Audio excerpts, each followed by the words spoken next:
দক্ষিণ এশিয়ার ক্রিকেটে এখন আলোচনায় মুস্তাফিজুর রহমান। তাকে আইপিএলে খেলতে না দেওয়ার প্রতিক্রিয়ায় ভারতে টি-20 বিশ্বকাপ খেলতে না যাওয়ার সিদ্ধান্ত নিয়েছে বাংলাদেশ। কিন্তু এসবের কিছুই ছুঁয়ে যায়নি মুস্তাফিজকে। সামাজিক যোগাযোগ মাধ্যমে কখনো স্ত্রীর সঙ্গে ছবি দিচ্ছেন, কখনো তাকে দেখা যাচ্ছে সিলেটে বিপিএল খেলার ফাঁকে প্রকৃতি উপভোগ করতে। মুস্তাফিজ আসলে কেমন, এ নিয়ে কৌতূহল আছে অনেকের। বিপিএলের দল রংপুর রাইডার্সের কোচ মিকি আর্থার আজ জানালেন তার চোখে এই বাঁহাতি পেসার কেমন। সে দারুণ পেশাদার, আমাদের জন্য দুর্দান্ত একজন বোলার হিসেবে তার মান কেমন তা আমরা জানি। সে দুনিয়ার বাকিদের মতোই ভালো, যদি তার দেহও ভালো না হয়। দলের জন্য নিবেদিত আর খুবই ভদ্র ছেলে।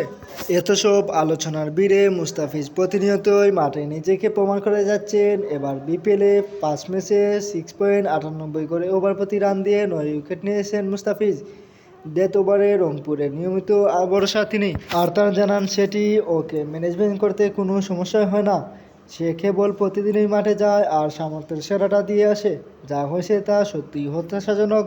তার কলকাতা নাইট রাইডার্সের সঙ্গে ভালো একটি চুক্তি ছিল, আর সেটা সত্যি হতাশাজনক। 9 কোটি 20 লাখ রুপিতে মুস্তাফিজকে দলে নিয়েছে কলকাতা।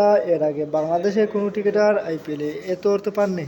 মুস্তাফিজের ভেতরে হতাশা থাকাটা তাই স্বাভাবিক। এ নিয়ে কি মুস্তাফিজের সঙ্গে আর্থারের কথা হয়েছে? আর্থারের উত্তর, হ্যাঁ, আমাদের কথা হয়েছে। ওর সঙ্গে ভাগ্যবশত দূরত্ব আছে আমার, তবে সে বুঝেছে আমি কি বলছি, আমিও তারটা বুঝেছি।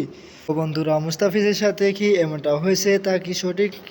আপনি আপনার মূল্যবান মতামতটি কমেন্ট করে জানাবেন এবং আমাদের সম্পূর্ণ ভিডিওটি দেখার জন্য আপনাকে অসংখ্য ধন্যবাদ।